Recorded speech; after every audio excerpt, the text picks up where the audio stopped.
So good evening everyone, and welcome to the track 3, that is the social change agent. And it's a pleasure and honor to invite all the panelists. I just wanted to add from my bit the part that being an alumni of an institute like IIM Bangalore, we do not realize the amount of social capital that we actually inherit or build over a period of time. We do work a lot on the intellectual capital and the economic capital that we basically build, and we are aware of that. But the social capital, you'll be very surprised, is equally powerful, and it possibly gives you many more times multiple than you will get for any of the other capitals around. So that is essentially what we are talking about today. That is the social change agent, and each of us would surely like to be that. So in no order of preference, I'm just calling people to just come and join here on the dais or whatever we have created of the dais here. First and foremost, Mr. Vaidyanathan, please.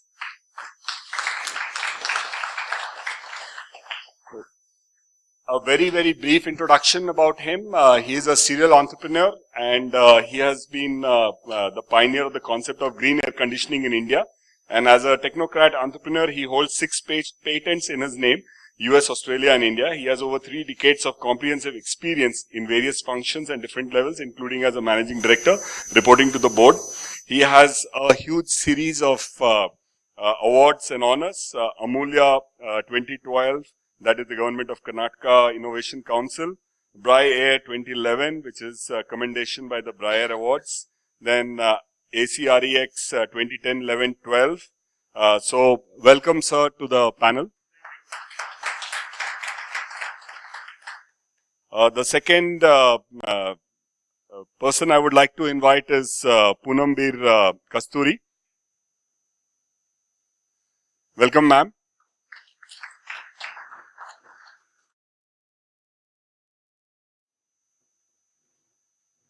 By way of her introduction, I have, she is trained as an industrial designer, graduated in 1985. Her project called PBK Compost at Home began in 2006 April.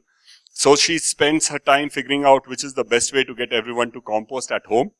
I'm sure you would have heard about her venture, and she has been very active in reaching out to every home. Being in Indiranagar, I know that we are touched by her very regularly. The word sustainable in her head is all about understanding the patterns and interconnectedness. Her previous work in the small scale industry, craft, design education, all inform her current project. So welcome, ma'am. The next I would like to invite Mr. Ramesh Swamy. He is the managing trustee for SGBS Trust and the CEO of Swamy Group of Companies. And I also have the kind privilege of associating with the same organization, that is Unnati, which works in the area of social transformation. We basically work with people from the underprivileged section of the society. We have worked with people with little or no education, formal education background. We have worked with some of the more challenging subjects and including juvenile delinquents, sex workers, convicts, and it's an honor and it's a great experience to be working with him, and also to see that each and every person who basically graduates from the Unnati system is always in the mainstream of the society. So we are really proud of that. The next I would want to invite Mr. Sridhar Venkat. He has over 23 years of work experience with leading multinationals like Philips, ABB, WebEx. But what brings him onto this panel is his excellent work with Akshay Patra. Akshay Patra has transformed the way people look at the midday meal schemes, not just by way of providing the meals for the school children, but the whole process and the thinking and the complete philosophy that goes behind it. It is a completely sustainable enterprise. It inherits, or it actually incorporates all the philosophical thinking that it propagates, and it's an honor to have you here with us, sir. And last but not the least, Manak, welcome to the panel. His accomplishment in terms of the green power systems, which is arguably the smallest and the most efficient green energy generation unit. And he is actually a graduate of IIM Bangalore from 2010. And his technology and his venture, which is the green power systems, has already been acknowledged and been awarded some of the best innovation awards around the globe. So thank you so much. And last but not the least, the moderator and equally passionate and a colleague of mine, Professor Suresh Bhagatula, who is an associate professor at IIM Bangalore, assistant professor at IIM Bangalore, and he is also associated with the NSR Cell, which is our Center for Entrepreneurial Learning. And his passion for social thinking and social initiatives have been quite visionary. And I'm very glad that he is going to moderate. And so hand over to you, Professor, for taking it ahead. Thank you so much. Good evening once again, and welcome to this evening. Thanks a lot, Randeep, for the introductions. What we're going to talk about is social change agents. I think we live in a fairly equitable, in a just world now, right? When I say that, imagine some years ago, like a few decades ago, we really weren't, the world isn't as peaceful as currently is.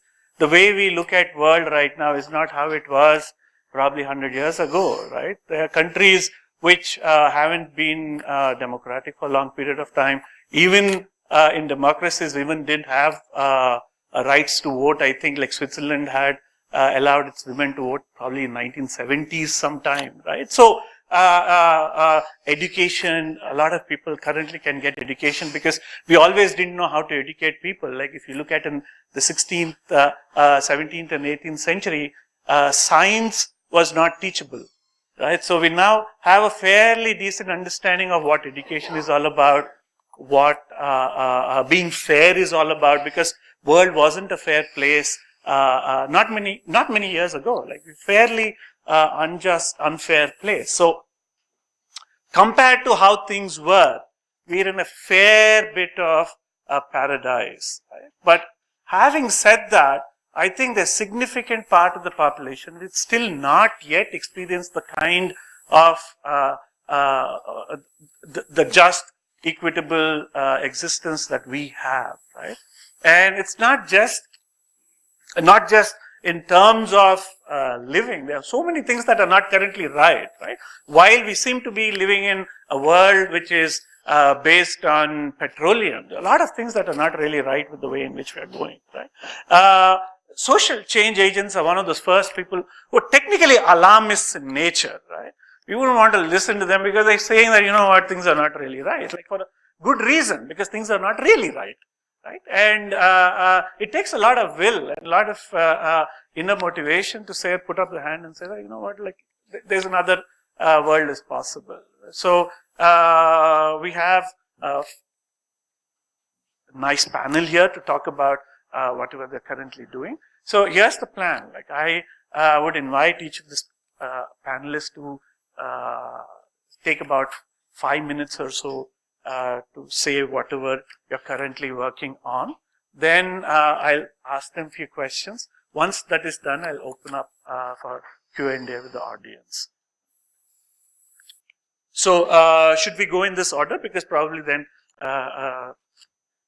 for good or for bad, this is a sequence that was taken. We may as well continue in that sequence, right? Right, Professor. Yeah. You talked about, let me take 3 words from what you said and share my experience, my journey with the same word. You talked about technology, sir. You said social change agents tend to be alarmists, tend to put their hand up to say, try a different path rather than the beaten track. Well, friends, it's pretty much the same journey for me. or IIMs post graduating, one had to talk about meaningful way to make ends meet, ethical way to make ends meet. So did take up a job, had a decent career. The typical chase, how soon those days the challenge was how soon you hit the annual report in terms of the minimum salary.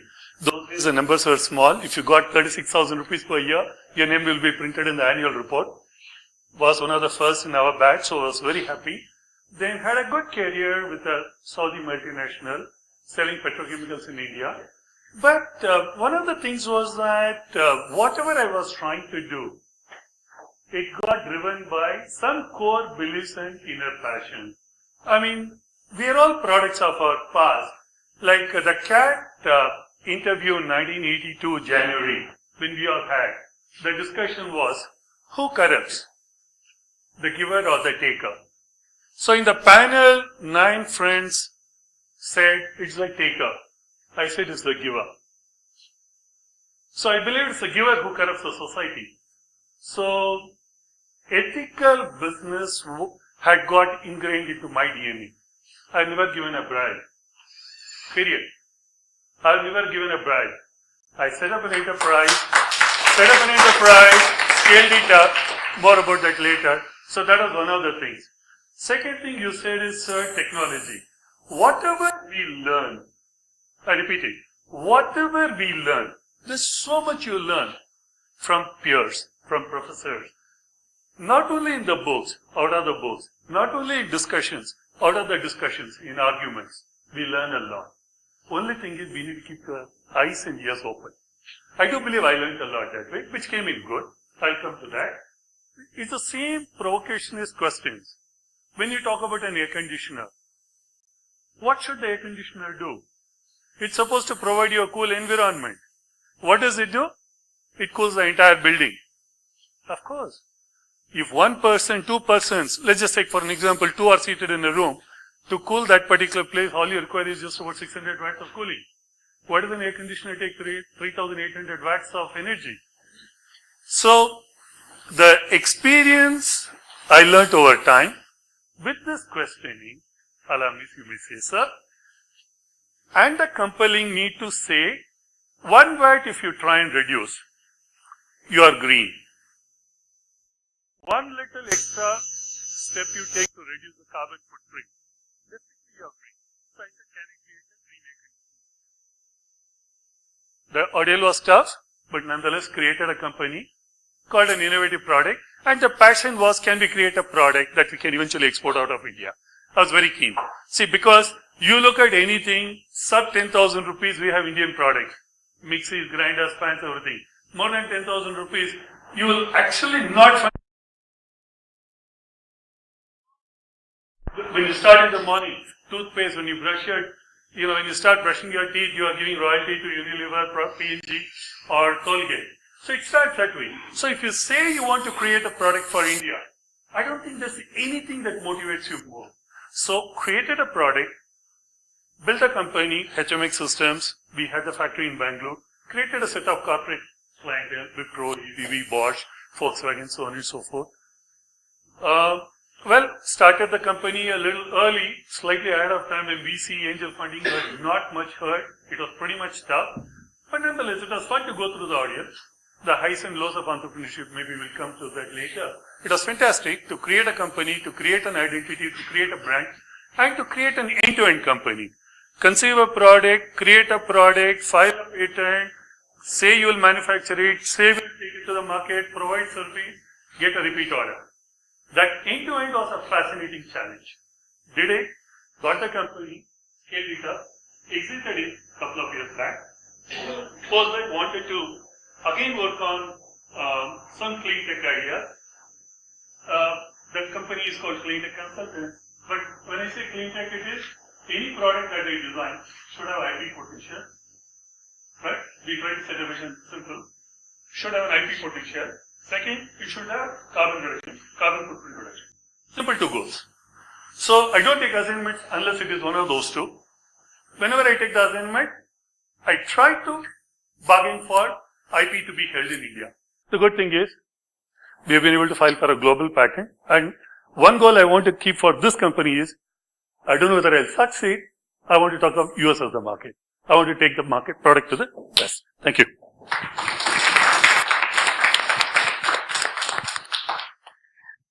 Professor said that, the world is, historically, if you look at it, 100 years ago, we seem to be in a better place. So, forget 100 years ago, all our lifetimes are maybe 50, 60 years. So, I have a question for the audience. Do you think you are happier? Yeah?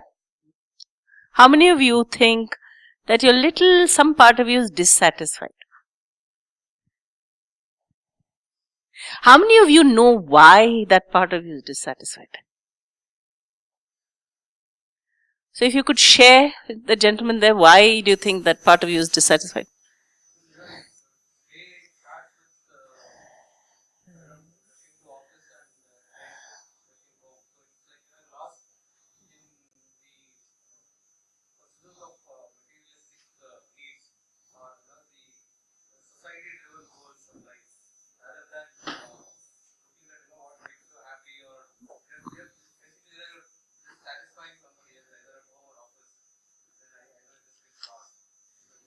What about you, sir?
So I think that this question was about what made you do what I do, or what makes us do what we do.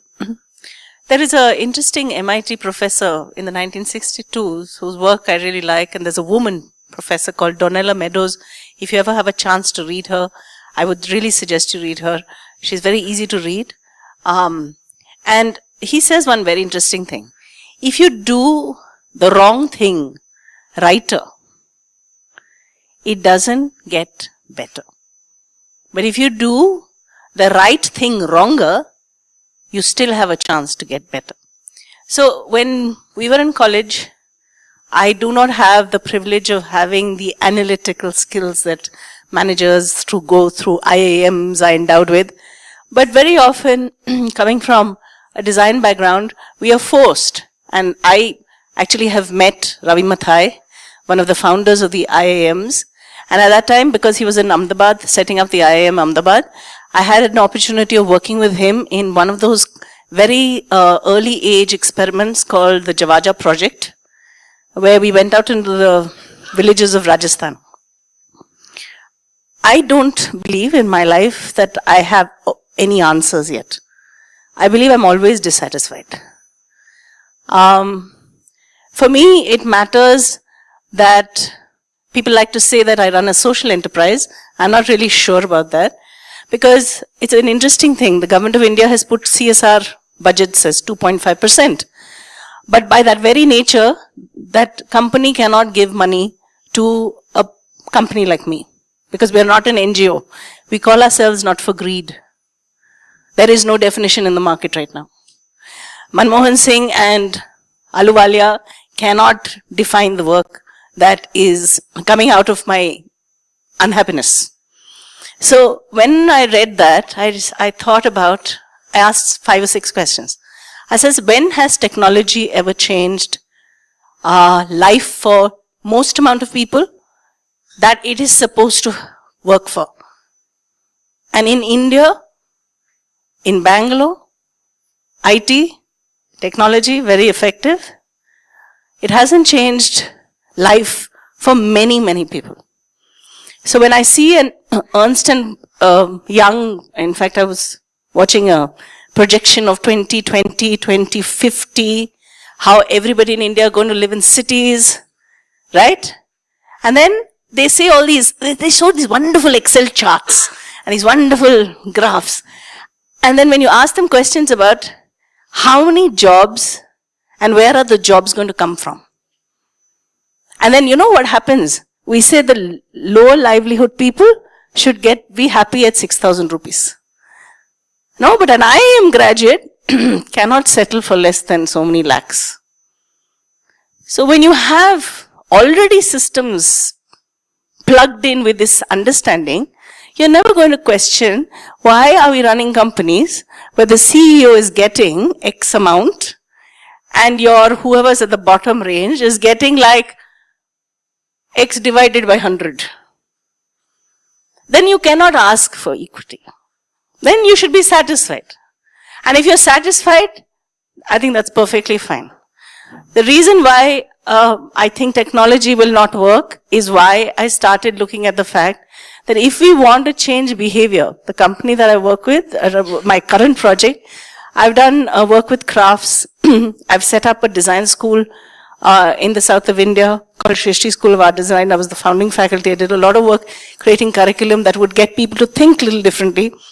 Then at one point I decided we don't have enough demonstrations.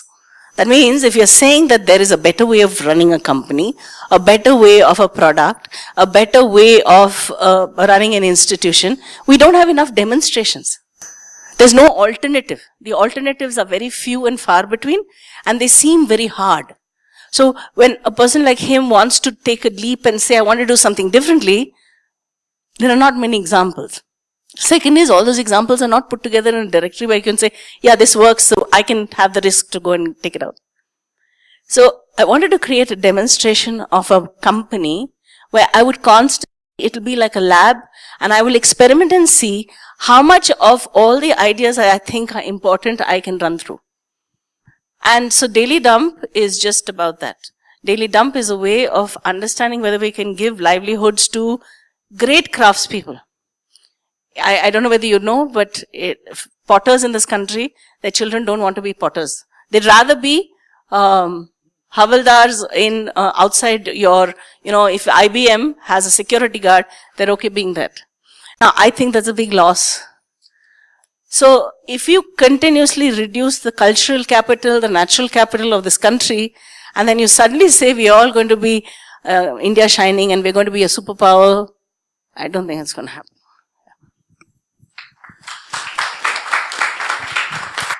Good evening, ladies and gentlemen. 1985, I did write IIM. I did not go through the finals. And then I came back to Bangalore and got into the business, more into logistics. I represent some of the big multinationals for the entire state of Karnataka on the redistribution side.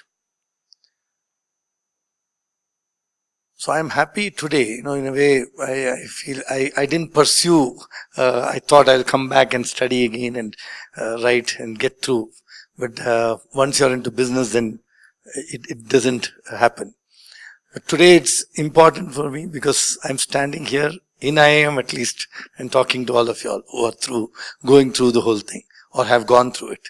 So I feel nice. I feel it's an honor and a privilege to be here. What made me come here, what made people call me here is not because of the business, what I do. It's because of the social transformation, what we brought about through Unnati. It's a 70-day program. The youth, generally the neglected group, we all talk of education. For us, education has a different meaning. Somebody who has not gone to school, somebody who is not educated, but has got aspirations, wants a mobile, wants to take his girlfriend out to cafe coffee day, who doesn't have the money. Those are the kind of youth who could be the biggest problem for this country in the future. You have engineers who come from small colleges, small places, who do not have a job. His father would have sold everything what he has got to see that he gets educated in engineering, thinking that, oh, this guy will change the life of our family. He comes out from this very ordinary college, doesn't get a job, 2 years down the line. It's pathetic. He's a useless fellow. He's a no good fellow. The father is shouting, the mother is shouting. They are feeling that this money could have been used to get the girl married, and you have not done anything. Just imagine what will happen to that guy in the next 2, 3 years, 4 years. It's a nightmare. Similar is the case for a lot of youth who get degrees, BA, BCom, BSc, not knowing what to do. And somebody who does not go to school, there is no school in their village, what happens to them? So we don't talk of the issue. We get into action. It's a 70-day program. We change lives.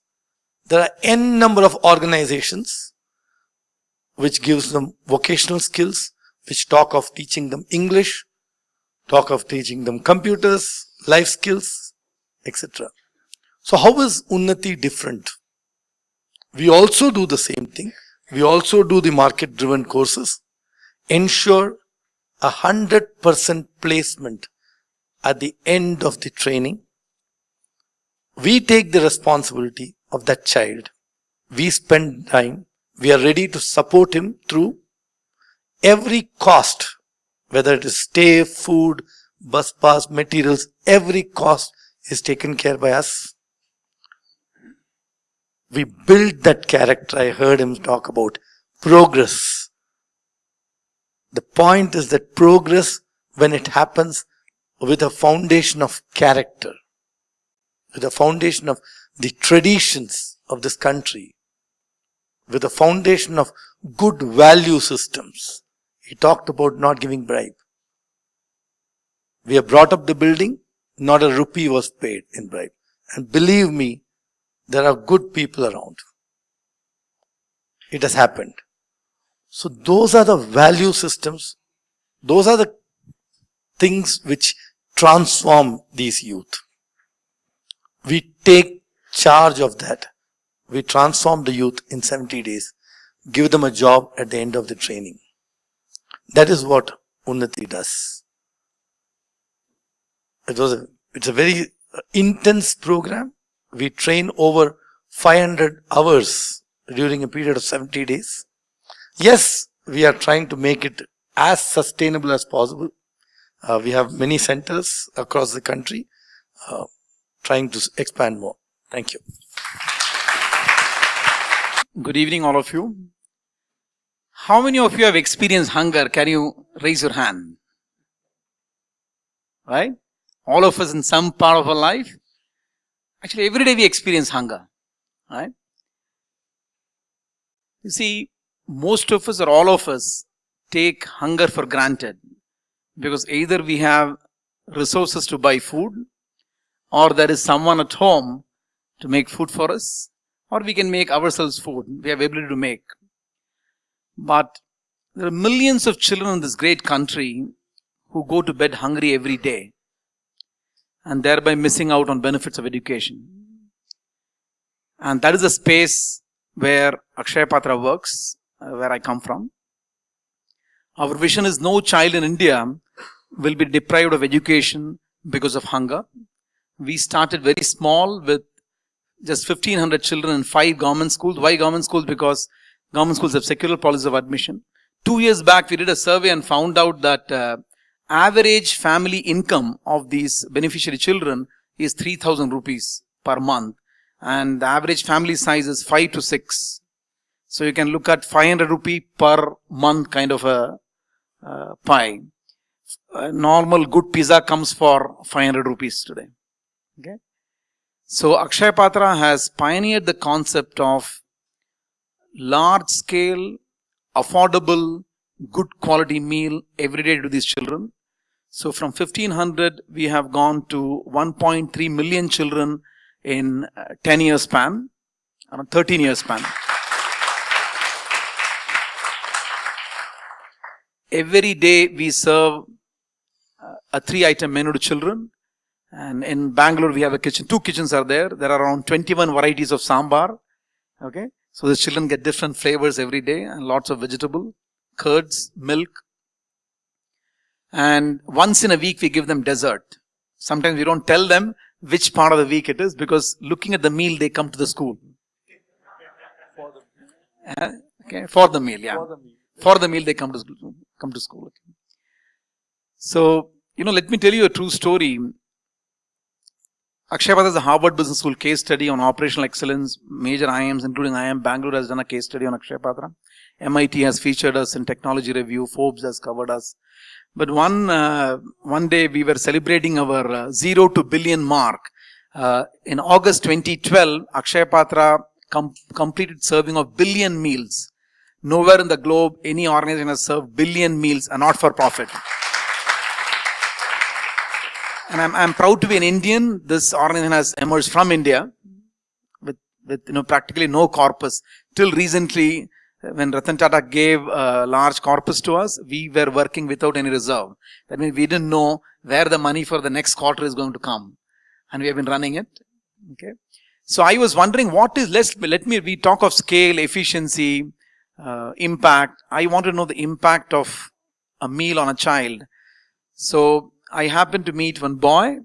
He was grown up by the time he met me, from our first school in Pina. Lean, thin boy. He came to my office with an envelope in hand. And I asked him, can you tell me your story? So he said, I was son of a security guard, temporary security guard. My father used to earn 1,000 rupees per month. And some months he won't get salary because he was a temporary security guard. So I asked him, how was your academic performance? And he had 4 siblings. I asked him, how was your academic performance? So he said, I used to barely get 40% marks. And most of the days I used to faint in class, because in the dinner, he would not have anything. Most of the days. Morning, no breakfast. Parents are very poor. So I asked him, what happened after the Akshaya Patra program, Akshaya Patra meal program started in your school? He said, sir, my attention span went up. I was able to play hard, work hard, because you are giving me unlimited food. We feed the child till the child says enough. Okay. And he told me, I still remember the aroma of the sambar which you used to give. Then I asked him, what happened to your academic performance? He said, from 40 it became 60, 60 became 80, and in 10th, I scored 92% marks. And you all gave me a scholarship of 5,000 rupees, and I studied 11th and 12th with that. And in 12th, I scored 97% in PCM. And went on to do BTech in computer science. And he had graduated by the time I had met him. And the envelope which he had got was offer letter from HCL Technologies for 28,000 rupees starting pay. He said, my father no more works, and I take care of my siblings. Okay. So that's the power of a meal, which we take for granted. And that's the space where Akshaya Patra works. In fact, none of our interventions this country wants to do will not be effective if the fundamental aspect of meal for our children is taken care of. So one of the cornerstone philosophy of Akshaya Patra is, we do not give what is left over. We don't consider giving a meal as charity, but it's our social responsibility. So we try to prepare a meal what otherwise our children would like to have every day. Okay. So that's the strength of Akshaya Patra. And the vision is to reach 5 million children by 2020, and by 2030 close down Akshaya Patra. So I hope there will be no hungry child in this country. Okay. Thank you so much. So I run a waste energy technology firm. In fact, one of our first big platforms was Akshaya Patra. So today, Akshaya Patra Bangalore Kitchen, extra the rice, all the cooking happens using the fuel that we generate from their waste. now we are replicating the same across other kitchens. Yeah. So what I'll do is I'll just first kind of give an idea of why did I do this. Now, when we're talking of waste energy, the heart of the solution lies in biochemistry, microbiology and all, whereas I'm an electronics engineer and I did my MBA from IIM Bangalore after that. So I have nothing to do with this particular, that area, academic area. So why this? Why am I doing this? And then how did I go about this? So now, why this? So obviously everyone needs an inspiration. Now, as far as starting is concerned, well, I'm a Bengali. In fact, my parents are here, and when they got the idea that I would be starting up, they got the shock of their lives because we are like business and we are far apart. But in terms of doing something good, that I think those values had been inculcated from the very beginning. My granddad was a doctor, and he genuinely believed that medical profession it's a most noble profession, and he actually never made much money, but because he believed that that's the best social service. So I mean, having brought up with such values, it did have an impact. So I mean, after engineering, I joined a large company. Didn't like it a bit. Very soon joined a startup, and I knew that I had to be there. I mean, the adrenaline rush of working in a startup was just uncomparable. And post IIM, I knew that I had to start up, because had I not done that, my parents would have anyways pushed me for marriage. So that was the escape route. So now, I mean, as far as what to do, well, I mean, I was very sure that I wanted to do a for-profit thing, but which could have a social impact. So now, so while at IMB, I had been working on some other idea around electric cars and all. It did not take off. So at the time of the convocation, I actually did not have any idea. In fact, Suresh sir was my prof, and we used to discuss lots outside the class, because I hardly used to be in the class. So at the time of the convocation, actually, I did not have an idea. I thought that I'll give myself a year and figure out something. A year should be a good enough time to figure out something. And so I teamed up with another senior of mine from IIM Bangalore, whose name is Sri Krishna Shankar, and we started ideating on. I mean, we started saying that let's seek for problems. Our country has many problems. I think that could be the right way to go about this, rather than thinking of some eureka moment and all. And when we went around, as you know, Bangalore has a huge waste issue, and that was one of the first things that came to our mind. Now, again, having been to a B school, it does give you, I mean, the basic principles around business, about how to build any great business, and we wanted to incorporate all those principles. So, having seen many startups grow, we wanted, for instance, we did not want to have any government dependence and all that. We wanted to be it to be as lean as possible. We knew fundraising, especially in this space, is not so easy. No one wants to put, no VC firm would like to put their hands into this particular segment and stuff like that. So given this, it 4 months of, so to say, Bharat Brahman on a very shoestring budget. The idea was to figure out what could we do, what were the gaps. Now, as we know, we hear a lot about Sweden importing waste and stuff like that, whereas nothing happens in India. So, I mean, while we keep on complaining about the government and all that, but there has to be some other gap. What we felt was that there was a huge technology gap. Now, when we talk of waste to energy, I don't know how many of you have seen a biogas plant in the city. We do have one, by the way, one in IIM Bangalore, which does not function. So I mean, what we felt was that, I mean, any solution to be viable, it has to make economic sense, but it has to fit in with respect to the constraints that we have around. Now, if we look at our cities, the way they are growing, there's hardly any space. We know how scarce water is. And what we felt was that, and also what we realized was, I mean, the waste generation in our country is very city-centric. I mean, it has a very strong Pareto-ish angle. Say 25% of the waste comes from Delhi, Mumbai, and Kolkata alone. So it's that city-centric. And again, within them, a huge amount comes from the bulk waste generators. I mean, a below poverty line family values their food much more than a much richer family. So, I mean, a Taj, let's say, would be generating way more waste than a cluster of houses in a slum.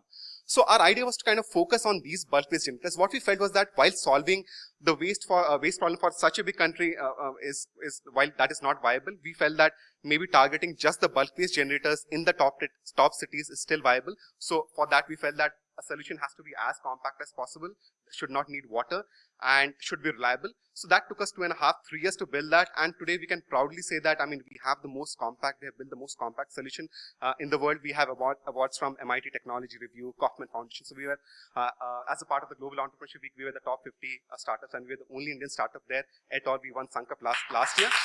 And yeah, so we are, the journey has just started. So we are out there in the market, and yeah, so we have a long way to go, and hopefully you'll keep on hearing more about us.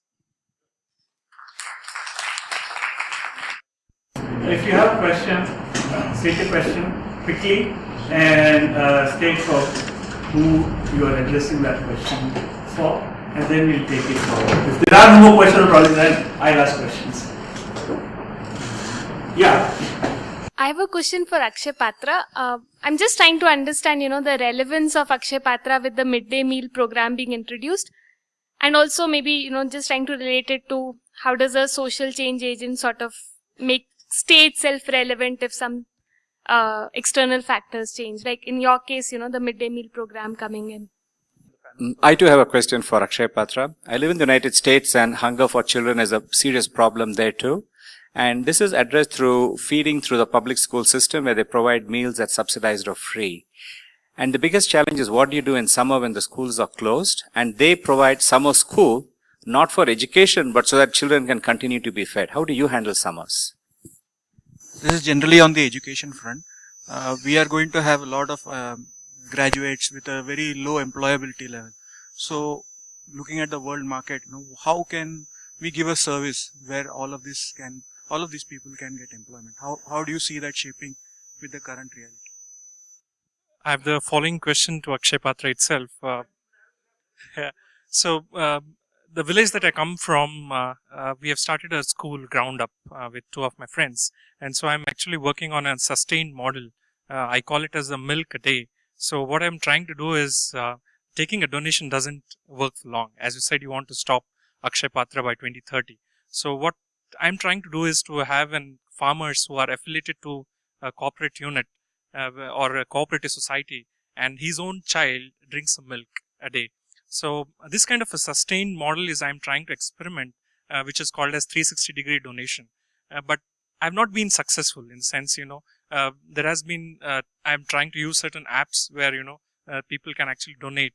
But I would like to learn what is that break-even when you start some kind of, 360-degree, whether it is right, because the school is 130 kids, and, it's just for standard 2. We started ground up. So this is one interesting learning that I would like to know from Akshay Patra. First question was on Akshay Patra's relevance, right? In the midday meal program. You see, the Government of India covers practically all children in the government school category. There are around 110 million children in the age group of 6 to 13 in this country. Okay. And if you look at Karnataka, there are around 7 million children, all the children are covered. What Akshay Patra has done, we have been pioneer in this field. See, before Akshay Patra came into existence in Karnataka, dry rations were given. And dry rations, these parents used to sell and buy liquor. The child will be hungry. So what we did, we came up with the concept of centralized kitchen infrastructure, cooked meal. Okay. Of course, it is perishable. And we brought in a lot of technology to ensure that it is fresh and delivered on time. Okay. Now, the second part was what kind of transformation it is creating. So, see, the government themselves have identified that execution of the midday meal program has been a big problem for the government. That's where Akshay Patra comes into the picture. So, we are a public-private partnership. So, 60% of our revenue expense comes from the government, and balance 40% we raise ourselves. And entire capital we raise to set up a 100,000 feeding kitchen, we require close to $3 million. So, we raise it ourselves. But these kitchens are so robust that even there is a calamity or there is a natural disturbance, it can be put into action. Okay. So so every rupee the government puts in, there is a multiplier of 3 in Akshay Patra's case. We raise 1 rupee, and through efficiency we bring 1 rupee. Does that answer your question? Second was on the summer school.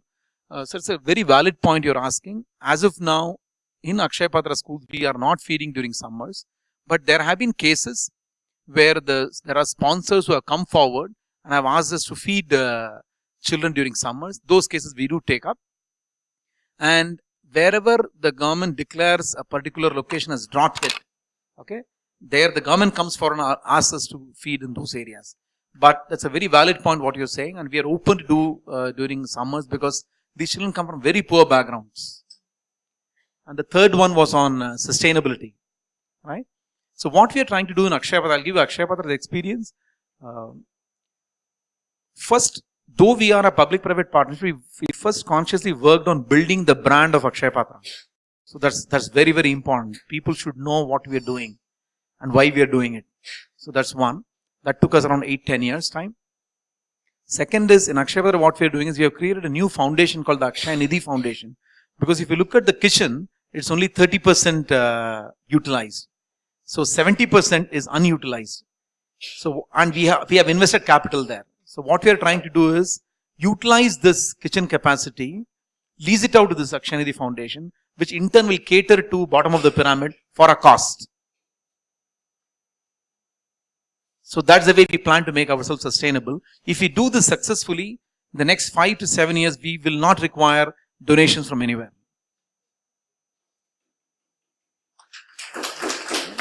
In fact, we can feed the entire 110 million children if we handle this well. Okay. Does that answer your question? But maybe we can have an offline chat if you want. Yeah? Regarding the demographic dividend, what we can. The basic issue is, you're talking of graduates coming out. Are they employable? That's the question. The main problem is coming over there. So if we are able to bring in that transformation, that is what is empowerment. Unfortunately, we mistake a degree and a education in a college or a school as empowerment. It's not. The empowerment is when a youth comes into Unnati, he thinks, I want a job, I want to learn English, I want to learn computers. This could be the reason why they walk into Unnati. On the 70th day, if you ask him, he doesn't talk of the job he has got, or she doesn't talk of the job she has got. She says that I am empowered, I can face the world, I can take on any challenge. That's empowerment. So if we are able to bring about that change into the education, into the mindset, into the attitude of the youth, you don't have to worry about the work.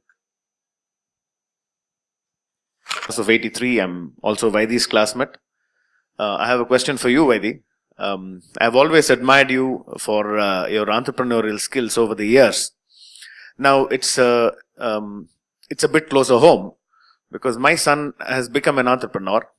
He's he's out of college. He worked for about 4 years for Toyota, and then he started on his own and handling dry waste management, not wet waste as you both do, but it's more dry waste. And again, it was born out of a vision of trying to do something.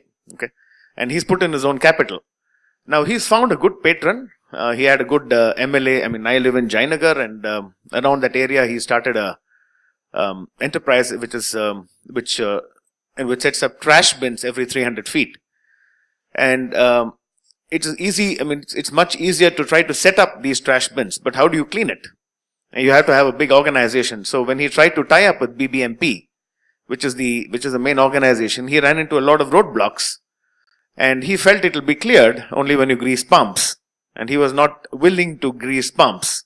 Now you have been a proponent, Vaidi, all your life of not bribing people, of trying to get things done without bribery and without corruption and so on. How do you pull it off? Because I'm sure a lot of lessons will be there for my son.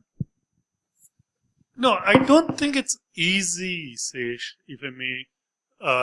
But the question is, somewhere right in the beginning we talked about technology. The question is to make the same thing a little romantic. Let me explain.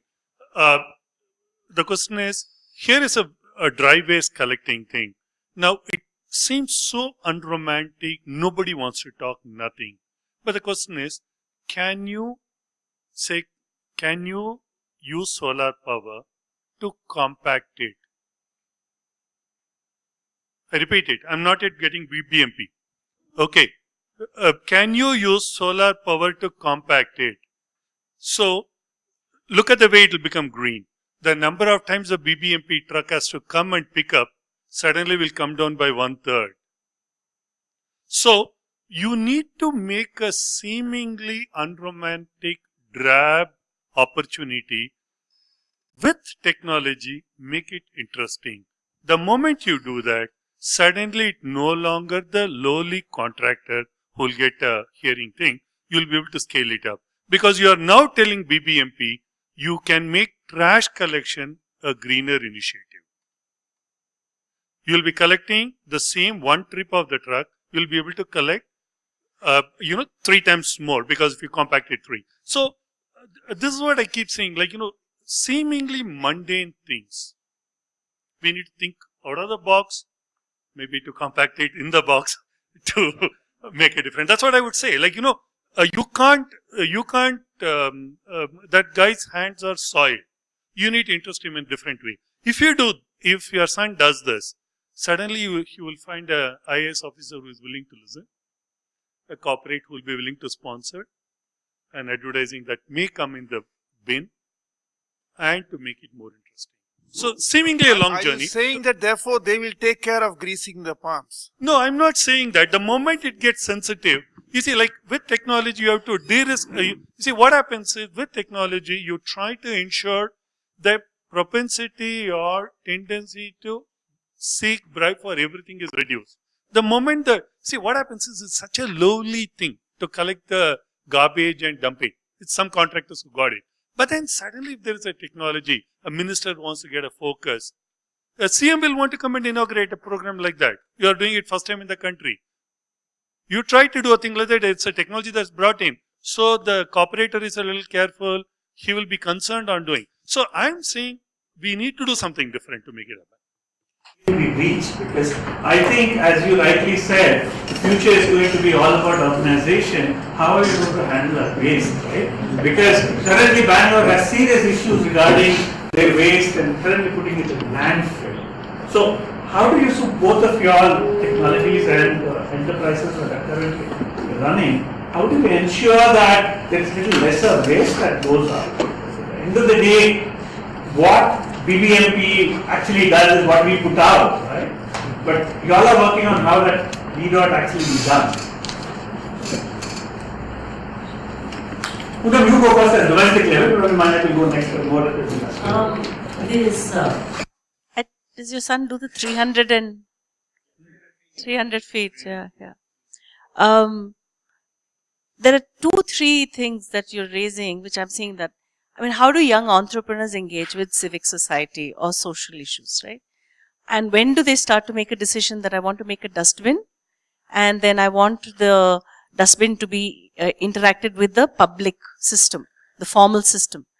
The interesting thing is, historically, India's record of private-public partnerships is very low. If you see the World Bank, so I'm saying the choosing of the right project is one thing. To answer this thing about cool, when I started this Daily Dump project 8 years ago, my learnings were that if you want to have a clean city, you have to start at source. Now, whatever else, actually the current policy of the government is the reverse. The current policy of the government is collect everything and put it into a centralized place, because that's the legacy. If you question that, people say, but that's the way it's always been done. Cities have changed, people's behaviors have changed, consumption patterns have changed, even the nature of waste in your homes has changed. You become richer, you can afford more fruit, therefore you eat more fruit. Or you become richer, you buy packaged goods, so your package waste is large. So things have changed, but people of course still think that that's the best policy. So today, Daily Dump, without the government spending a single naya paisa, keeps 13,000 kilos of organic waste out of landfill because of individual citizen action. The government doesn't spend a naya paisa. What happens, please understand, that is only on the quantitative aspect. The qualitative aspect is, if you talk to each of our customers, they feel like gods. They feel proud. They feel that I am making a difference. So the qualities that happen in that kind of a scope of a project is that you're empowering somebody else. Second very important thing is, we made it cool, like Vaidhi was saying, that it's so beautifully made, it's so lovingly crafted by the potters, that you don't feel like this is a dustbin. Now you look at everything, whether it's our public, air, water, land, because we have built systems and technologies that you do not see. It's out of sight, out of mind. You perpetuate this attitude of this is not my problem. This is too big, I can't do anything about it. Whatever I do is not going to make a big change. So we are reversing all of that. We're trying, Daily Dump is trying constantly to retell the story saying, this does not have to be out of sight of mind. Reconnect, redefine how you want to live your life. It's in your hands and it's possible to do. So, I think that and also connecting back to an entire dignity, this thing about how do you provide livelihoods? Interesting thing, one MNC came to us and said, we've put this so much money on a livelihood platform. And then I said, but my potter wants a computer. My potter's son wants a computer. He said, why does he need a computer? Why does he need a computer? I said, excuse me, if your son has a computer, why can't he have a computer? So, but the issue is, if you give a mobile phone, I don't know whether you've watched, we've done a behavioral study and found that all the watchmen who have the smartphones, they can all afford a smartphone, I don't have a smartphone, they all watch porn. A lot of the watching time is on pornography. So while you've got a technology, you don't have what is called the bridge. The bridge of, I am valuable.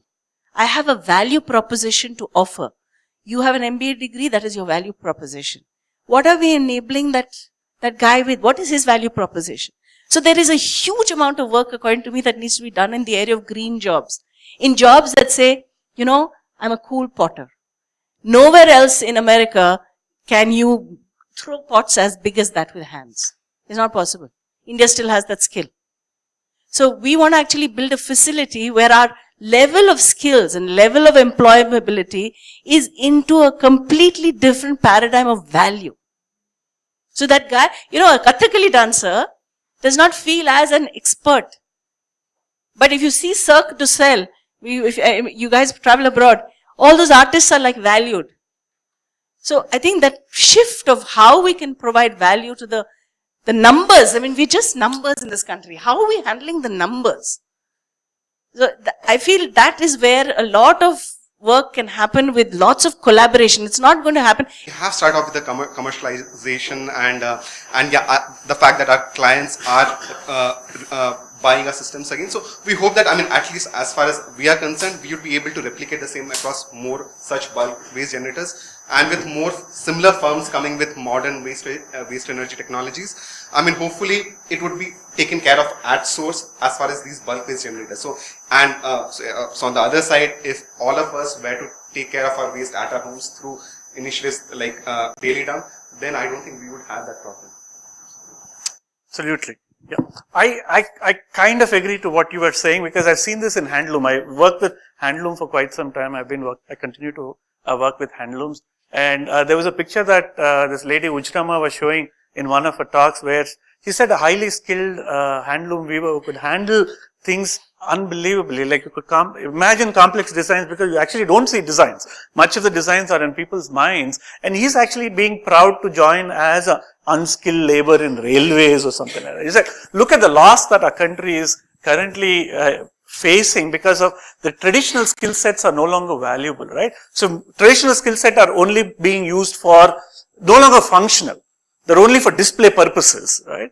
And I actually wanted to talk about, when I started my research many years ago, just to continue, was that I met this character a young fellow in a village in Uppada near Kakinada. And I started my data collection, and he gave CAT. And he was from that village, and he got into REC Warangal, did his MBA. He was just coming back from his MBA, and he said he's going to join TCS. I said, why would you want to join TCS? You're from a weaving community, and your father has business, and you have all these weavers. Why don't you look at your business skills and see how you could take this business forward? He said, I'm not interested in this particular trade at all. Who wants to be a weaver after studying MBA, right? I really don't want to do that. I said, good. And I told his younger brother even, why don't you go to NIFT or some design school and join your father's business? He said, no, I'm into real estate, because real estate was big. He wanted to get into real estate, right? And that was 10 years ago. Last month I had to go to Kakinada to JNTU. I said, since I'm here, I may as well go back to the villages where I collected data to see how things are. I see both the brothers there. They didn't recognize me because I had a lot more black hair when I started my research. So they didn't recognize me. They paused it for a moment and I said, hey, I said, how come both of you guys are here? And both of them gave sheepish grins and said, business is good. So we realized at the end of the day, this guy went abroad, he came back, and probably have realized after all travel, like going back to his tradition, especially when the things were going on well, right? So both the brothers are now with business, and he said, like, we are doing well. There's so much that can be done with this particular sector. So it's nice that we have one nice story, but then there's so many other stories which are not there, right? So I think at the end of the day, as you rightly said, like, we need to understand what is it that we are skilling and how do we value ourselves and what is the value for each of the individuals that the society that we are currently trying to build in, right? So, how? The issue also is, I don't know what it is, but it's, I examine my own head. I go into fresh and I don't have an opportunity to talk about whether the coriander I'm buying is for 10 rupees less or 5 paisa less. But the minute I hit the informal sector, whether it is a potter selling his ware on the streets, I mean, it's a different dialogue. It's a different dialogue. They also have that dialogue. You also have the dialogue. You feel cheated. They feel cheated. Mukesh Ambani doesn't feel cheated. So it's almost like we've taken, and it's almost like I don't know, for me the greatest loss is, like he said, if craft is all decorative, we are undermining the wonderful value of the brain's genesis with the hand. It's scientifically proven that when you work with your hand, there is a connection with the growth of the cultural capital and the society that you produce. And we are struggling now as Indians to find a new way of being Indian. And I think that is the pain. And I think that we have to completely explore and say, what does it mean to be Indian? And I think the only analogy I have is when I read this guy who said, a developed society is not a society when everybody has a car. A developed society is when the rich use public transport. And it's why are we not creating that? Why are we not encouraging and inspiring our young people? I mean, that's the teacher in me talking. I've worked 12 years in trying to get designers to think differently. Why are we not encouraging our youngsters and providing them platforms to take that leap? And I was in Pokhran last Saturday. It was 47 degrees. I was working with the potter community there, trying to get them to relook at how to supply to North India. And there are no trees. And I'm thinking, who is going to come and sit here and work? Where are all of us? Not if we don't go back. I don't care about 2050. I don't care about, there will not be any 2050 according to me if we don't encourage our children, or some way we have to find some ways. I don't know why. Yeah. See, like, seemingly I'll be treading into a point that Poonam said and also Ramesh said, but it's because of some experience I have as chairman of two ITIs. Okay. Now, it's unfortunate what she's saying about the traditional skills, weaver, potter, any of them, is becoming true for the worker class. We do not have a good plumber, we do not have a good carpenter, we do not have any good vocational training person. Like, it's very unfortunate because when you go, I was heading IMC, ITA Tumkur and Sera. So as a chairman, I had the powers to get merit students, give them free admit. It's no donation, nothing, so free admit. But what I found was when I was the children were not wanting to be a welder. Because the idea of welding was a roadside grill. They don't understand that there is a submersible arc welding and tall rise structures are going to have the biggest welding opportunities. Or talk about any other thing, machining centers and basic things. I think it's a failure of our society, us intellectuals. I mean, all of us here. Somehow, we have not been able to get a sense of pride in every work they do. The fitter needs to feel proud. The plumber needs to be as proud. The electrician is an entrepreneur. The roadside telawala is an entrepreneur. And how do you sensitize the society to respect them, give them the value for their money? Till attitudinal change happens, it's not going to happen. Now, can it start? I think it starts with us, each one of us. Can we do that little more? Because the moment one talks about these things, you suddenly get branded as center left, center 2 sigma left, center 3 sigma left, or you are an outlier. Hardcore left. Hardcore leftist. You become that. Unfortunate. But then, can you say you are extreme right? You mean it sincerely? You will do that little difference. It's a simple multiplier, man. Each one of us, let's impact 10 people. The change happens.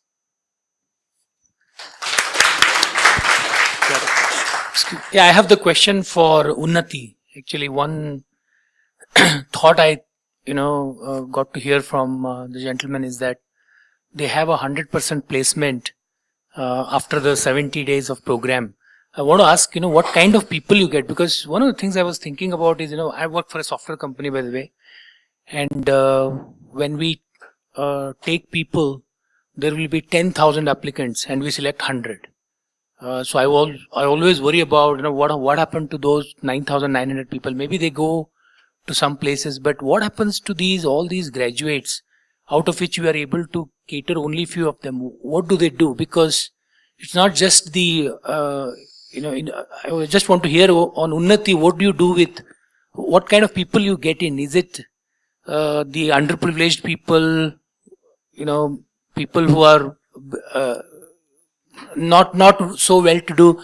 Because I also get worried about people who are engineering graduates, other graduates who stay at home not to work, decide not to work because their parents are good enough to treat them, feed them, and few years they don't really work. But can Unnati take some of those people also into the institution and say that we'll give them some work? Yes. So my question is Poonam ma'am. I think this regarding to our social inequality, I think you mentioned, is because we inherited from the English British Raj, right? That they used to regard the white collar job more and pay them more other to the labor. So I mean, we are coming from that we need mindset. We need to change our mindset. We have to regard the labor, their efforts that they put in, and once our mindset shifts, then only a change will happen. Because what happens? Suppose our maid comes, we bargain a lot. Okay, I'll not give you 50 rupees more. We go to vegetable vendors, we bargain a lot, and once we go to 5-star hotel, we just give a tips of 500 rupees, just like that. So that mindset had to be shifted. That we have to give regard to this labor. Then only I think we can talk about this social inequality and we can achieve that. So how can we do that? Okay, so I just wanted to ask, try to connect bunch of things, like you spoke about behavior changes, and you also gave example of how a security guard is using technology that is available to him, which probably can use in a better way. So, and for a behavior change, we have seen in past year, like especially with technologies like Facebook, etc. I mean, you can go on a date and you will still be looking at your WhatsApp message, etc. So there is a change that is happening. So how technology, and Bangalore being the IT hub and coming from a pure IT technology perspective, how such technology can help change behavior in mass, bring more scalability. So what has been done in those areas? What has been the challenges? What's the missing link? Or how more people can help, especially like let's say in Bangalore area? Yeah, have you ever seen your kabaddi wala? Your kabaddi wala, you've seen a little guy with a little shop, he takes only paper and he can come and pick up some stuff. So we've actually developed an app with a logistics platform. The technology is not ours, it belongs to this other company called Logismo. And they're helping us actually develop this app. Now for the past 6 years, we've been doing groundwork. In the past 6 years, we've seen changes. So when you're talking about society, behavior, the gentleman is saying that change. The interesting thing is, if you talk to social scientists, they'll say the change is becoming rapid. Like even Facebook, there's going to be a peak very soon. Well, people are going to stop using Facebook. That's what their prediction is, right? So it's already going there. So the interesting thing is technologies are going to start doing these peaks like that. But if you look at the nature of the numbers of people we're dealing with, you'll realize that some of the figures, the key figures are that we have a lot more informal jobs in this country than formal jobs. So whatever you say, you put Wipro together, you put everybody together, yeah? The jobs are not there. That is the cream jobs. The rest of the jobs are all everybody is working on their own or informal or, having their little small shops, SMEs and all that. So if given that, how do you create platforms and how do you have a deeper understanding of looking at it? We've been fighting with a whole lot of NGOs in the waste sector, having an opposing view saying, don't create a parallel system for kabadiwalas. But the city has gone and invested in land and building and built what is called dry waste collection centers. In fact, Amir Khan's show talked about how Bangalore is now forward because it's created this dry waste collection centers. Now, what is interestingly happening is because it's public land and the way the government works and the legacy political systems that we have, today they will say, I will give it to your rag picker to manage. But please remember, the rag picker is already at a disadvantage. He doesn't have the business skills that you have, right? So he's being set up to fail. But very interestingly, he's not being told you're going to fail. No, everybody's projecting it. Yeah, we're giving it to you. You look after it. That guy puts up his hand and says, boss, I can't deal with this. They're not getting enough money. So what happens is this whole system becomes, it becomes the political system and the gundas look after it. So it becomes like it's not serving that kabadiwala it's supposed to serve. So how do we look at systems? Fundamentally, I think we need to look at what will work in India much more in depth. Unless we do that, we're going to have short-term solutions. And that will not work. I mean, I can say a lot about the technology in the app and what we are struggling with, but there is a lot we can do like that. I mean, whether you look at any community with craft, any community, whether it's plumbers or something, we've not looked at distance learning for plumbers. We've not built enough films to teach plumbers the right valve. Yeah. But it's slowly going to happen, yeah. I'll just take 2 or 3 together. One question I have very quickly. We all go to the petrol pump and put petrol. How many of us, we might be doing the same petrol pump for 10 years. How many of us actually recognize that guy putting petrol? Okay. It's a very important question because where I'm coming from is, you had talked about English and other things. You go to, and we did training for a lot of people in these areas. You go and ask him, I'll give you a job, I'll give you a lot of money, lot of incentives. Alternatively, I'll give you a job with what is due to you and respect. A petrol pump guy comes out and says, I want job and respect. He is looking at this respect from all of us, which is wrong in a way. If we have to achieve what we are talking about, it has to come from within. The happiness is not outside. The happiness is within. How that change will happen is through the value system. The moment you ask him, if you cheat this guy today, take a lot of money and go home, back, are you happy? Or are you happy if you do your job the whole day correctly and go back home? So he comes back saying, I am happy when I do the job correctly, though I may make some money. And who helps him make the money? The low salaries which is given to them and told that you can make money like this. So you have to cheat to survive. So he says, I am very happy doing that way. Not cheating, going back happy. So the whole aspect is about that happiness quotient, working from a platform of happiness, and it pertains to all of us.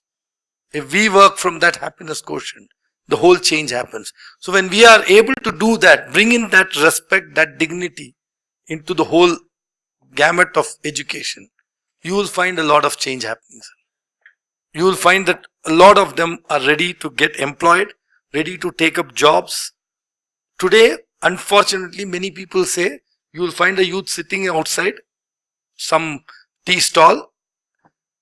Why don't, he's an engineer, why don't you take up the job? I will work only if I get 15,000. Why? He says, my friend, who used to sit next to me, he was a dud. He didn't get good marks. He is working in IBM today getting 15,000. So if I get 15,000, I will go and work. Not understanding what work, what is it that he wants. So there's an attitude issue. That is where we have to, that is why I question the education and the degree and said there is a change which has to happen in the whole attitude and happiness and the way we look at life.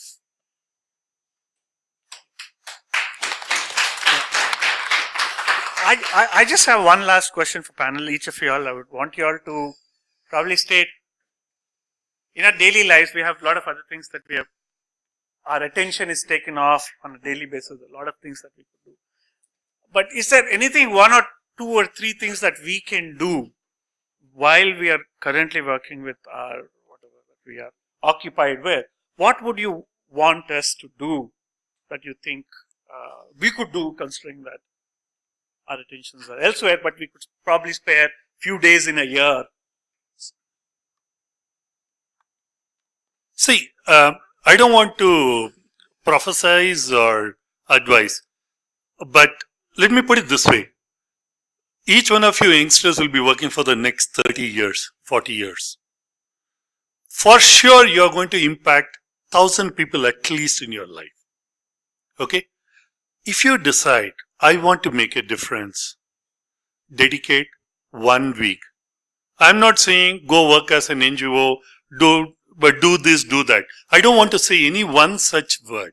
But if you say you can be an agent for change, it starts with small little things.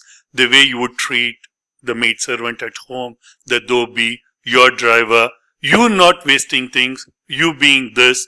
It's a whole set of things. You do it, your subordinate, because you will be a manager in 2 years from now. Your subordinate would do it. In turn, that will become a culture.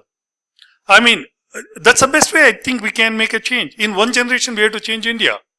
Let's decide we want to change India. Each one of you, there are 40 here. If each one of us influence 1,000 people, be sure the multiplier will take care of another thing. It's 400,000 over the next 10 years' time.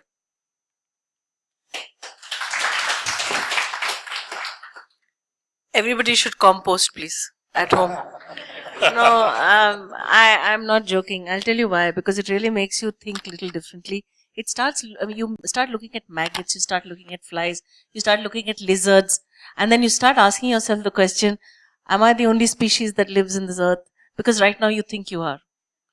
And there are actually, we live with so many different species. We start respecting, it's a very simple thing. It happens, because it's tactile and because you smell it and you touch it and you're interacting with it. There are parts of your brain and your soul that wake up.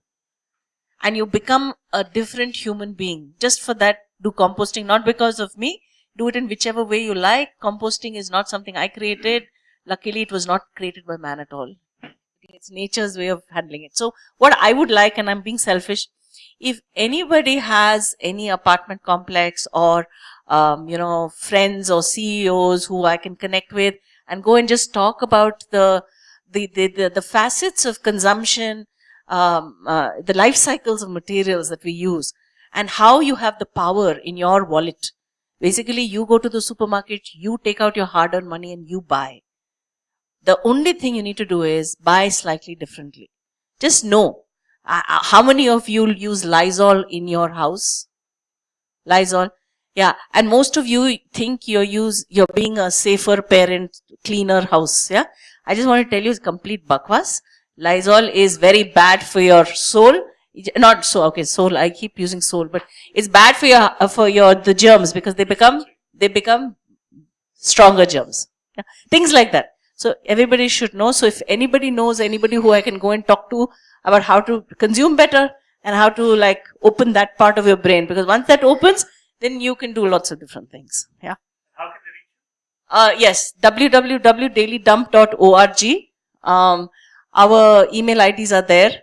dailydumpcompost@gmail.com. Also, our dream project is to build this completely self-sustaining, solar-powered facility, which will be owned by our potters as a central potter facility to teach all the potters in India how to become proud about their work. So that's a project that we hope we'll complete with Unnati's help, of course.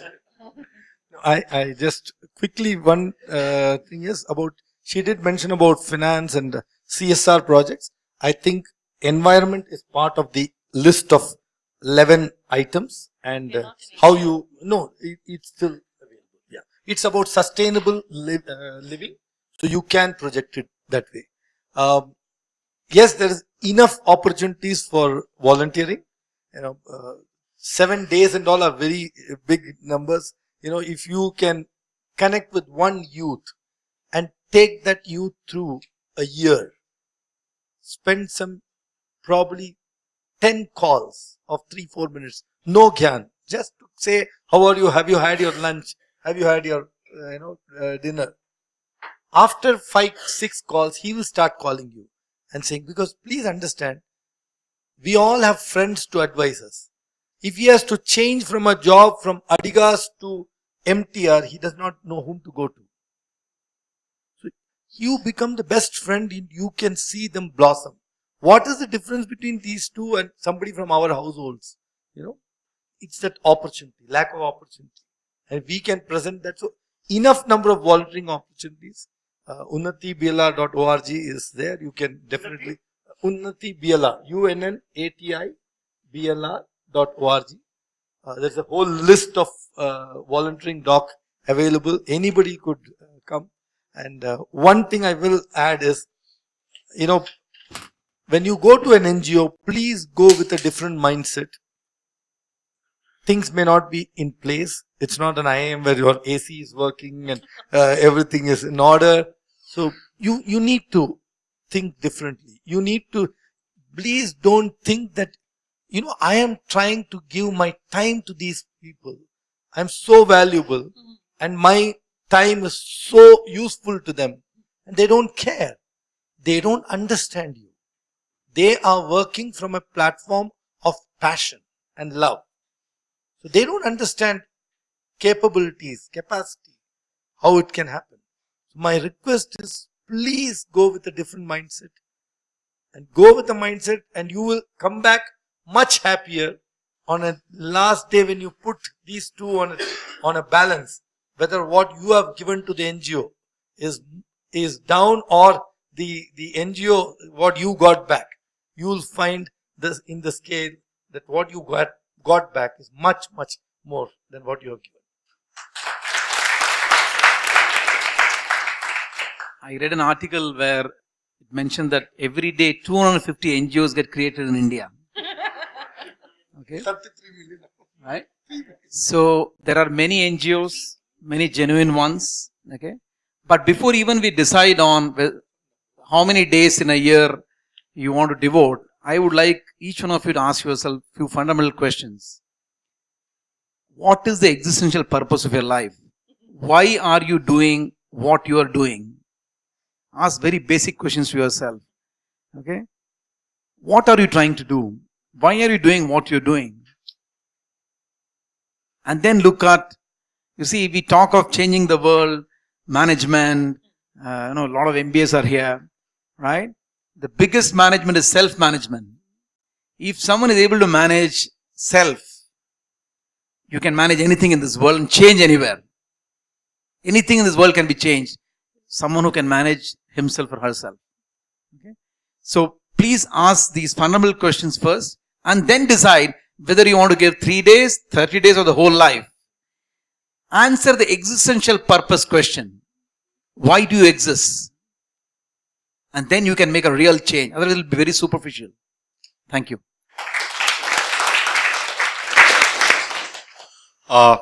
So again, talking about waste. So as per our guesstimates, if our cities keep on growing the way they are, and the situation continues, by 2020 we would be having some thousands square kilometer under landfills. The greenhouse gas emissions from these landfills would be higher than the greenhouse gas emissions of a country as large as Germany. So that's a very scary thought. So I mean, we need to handle our waste. So again, my request would be just to add on what Poonam ma'am said, please compost. And most of you would be working for large organizations. So if you are in a position to talk to the decision makers, the facilities team, just convey them that biogas works.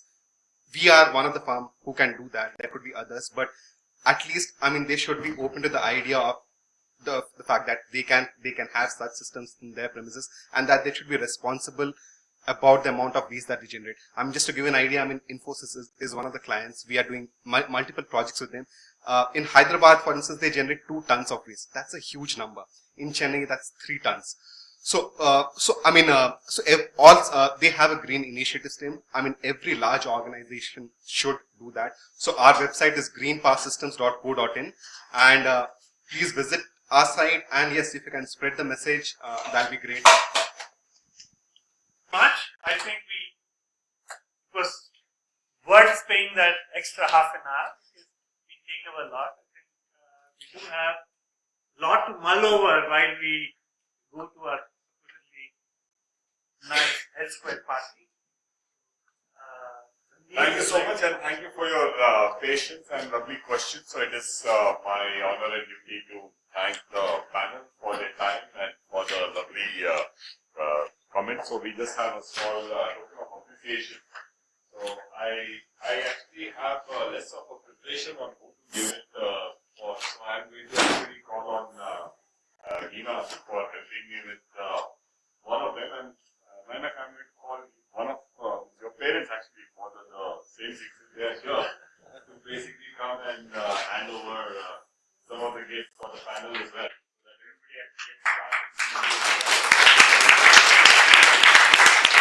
I think Poonam's husband is also there. Sorry. Yes, please. Yep. Yes. Please come over. The spouses. It's one number of people on this side. So. Right.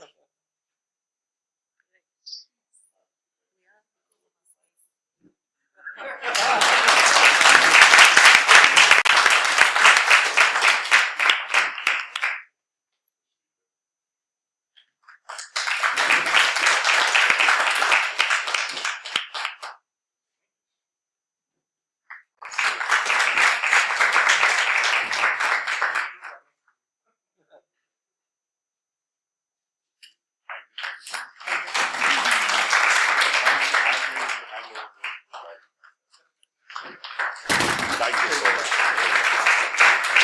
And last but not least, thank you so much. So I think we are done with a lot of inspirational talk, and now it is time for some other